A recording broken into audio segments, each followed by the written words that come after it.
पतीपासून वेगळी झालेली पत्नी, लिव्ह इन रिलेशनशिपमुळे निर्माण झालेला तो संशय आणि त्यानंतर त्याच रागातून घडलेला एक भीषण असा गुन्हा. मित्रांनो, पुणे जिल्ह्यामधून समोर आलेली ही घटना केवळ एक हत्या नाही, तर नात्यांमधील संशय, अहंकार, राग आणि अपयशी संवाद यांचा भयानक असा शेवट आहे. एका तरुणीने आयुष्य बदलण्याचा प्रयत्न केला, पण त्या बदलाची किंमत तिला स्वतःच्या जीवाने चुकवावी लागली. लिव्ह इन रिलेशनशिप, चारित्र्यावरचा संशय आणि तू माझी नाही तर मग कोणाचीच नाही या विकृत मानसिकतेतून घडलेला हा प्रकार समाजाला हादरवून टाकणारा आहे. ही घटना घडली आहे पुणे जिल्ह्यामधील वाडेबोलाई फाटा परिसरामध्ये. बुधवारी रात्री शांत असलेल्या याच भागात काही मिनिटांमध्येच रक्ताने माखलेली एक कहाणी लिहिली गेली आणि या घटनेमध्ये मृत्युमुखी पडलेली तरुणी म्हणजे अवघ्या 19 वर्षांची नम्रता शैलेंद्र वटकर, तर आरोपी आहे तिचाच पती शैलेंद्र प्रकाश वटकर, वय वर्ष 30. नवरा आणि बायकोचं नातं जिथे आयुष्यभराच्या विश्वासावरती उभं असायला हवं, तिथेच संशय आणि त्यासोबतच रागाने त्या नात्याचा शेवट मात्र मृत्यूमध्ये झाला. नम्रता आणि शैलेंद्र यांचा विवाह साधारणतः 2 वर्षांपूर्वी झाला होता. लग्नाच्या सुरुवातीचे काही महिने सर्वसाधारण कुटुंबासारखे सुखाचे होते. त्यानंतर दोघांचाही संसार सुरू झाला, जबाबदाऱ्या वाढल्या आणि मग आयुष्य पुढे पुढे सरकत होतं. मात्र कालांतराने दोघांमध्ये मतभेद वाढू लागले. नम्रता तरुण होती आणि स्वप्न पाहणारी होती. स्वतःच्या पायावरती उभं राहण्याचं तिचं एक स्वप्न होतं.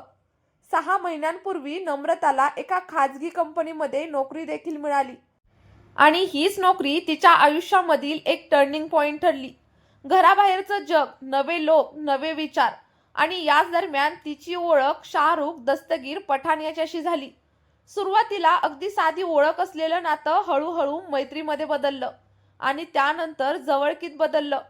ही बाब जेव्हा तिचा पती शैलेंद्रच्या लक्षात आली आणि तेव्हापासून घरामध्ये सतत वाद होऊ लागले. संशय, आरोप, भांडण आणि त्यामधूनच वाढत जाणारा राग.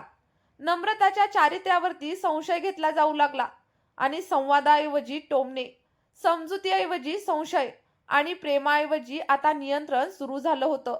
या सततच्या भांडणांना कंटाळून नम्रताने 2 महिन्यांपूर्वी आपल्या पतीचं घर सोडण्याचा निर्णय घेतला आणि त्यानंतर तिने शाहरुख सोबत लिव्ह इन रिलेशनमध्ये राहायला सुरुवात केली. आणि हा एक निर्णय योग्य की अयोग्य यावरती सगळ्यांचे मतभेद असू शकतात, पण कोणालाही एखाद्याचा जीव घेण्याचा अधिकार मात्र अजिबात नाही.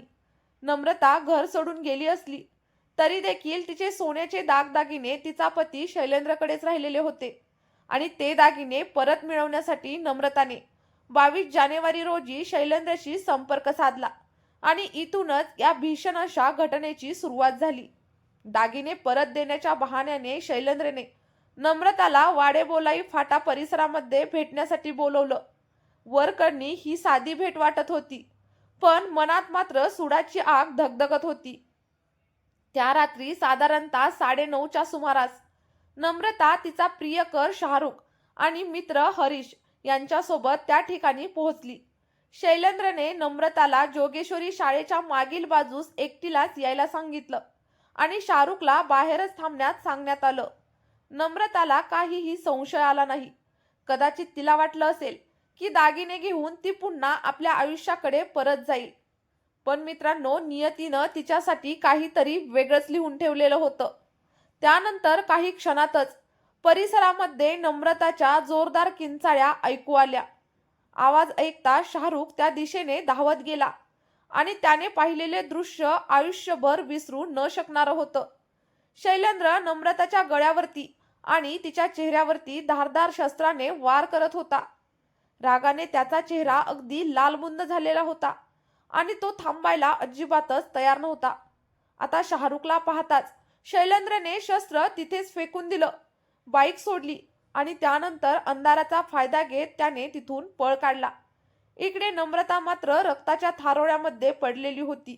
शाहरुख आणि हरीश यांनी तिला तात्काळ जवळच्या रुग्णालयामध्ये नेलं, पण डॉक्टरांनी तपासणीनंतर नम्रताला मृत घोषित केलं.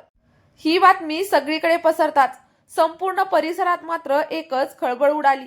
त्यानंतर लोणी पोलीस ठाण्याने तातडीने तपास देखील सुरू केला. शाहरुख पठाण यांच्या तक्रारीवरून आरोपी पती शैलेंद्र वटकर याला अटक देखील करण्यात आली आणि सध्या आरोपीची कसून चौकशी देखील सुरू आहे.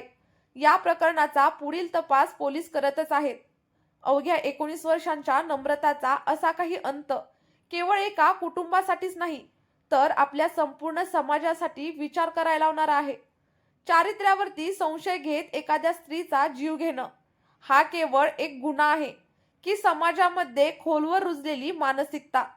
नाती तुटली म्हणून सूड घेण्याचा अधिकार कोणाला आहे? संवाद, समजूत, कायदा आणि संयम याची जागा आता हातातल्या चाकूने घेतलीये का? आणि आजही स्त्रियांच्या निर्णयावर पुरुषाचा अहंकार भारी पडतोय का? कायदा आपलं काम करेल, आरोपीला शिक्षा होईल, पण अशी मानसिकता बदलणार कधी? हा खूप मोठा प्रश्न आहे.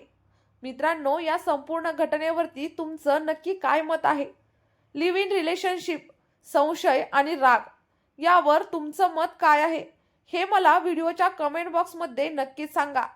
प्रत्येकाचं मत हे वेगळं नक्कीच असू शकतं आणि सोबतच अशा सखोल, सत्यावरती आधारित आणि विचार करायला भाग पाडणाऱ्या घटना जर तुम्हाला दररोज ऐकायच्या असतील तर आपल्या चॅनलला एक लाईक करा. सोबतच आपला हा व्हिडिओ जास्तीत जास्त लोकांसोबत शेअर करा आणि चॅनलवरती नवीन असाल तर चॅनलला सबस्क्राईब करायला अजिबातच विसरू नका. चला तर मग भेटूया एका नवीन कथेसह नवीन व्हिडिओ.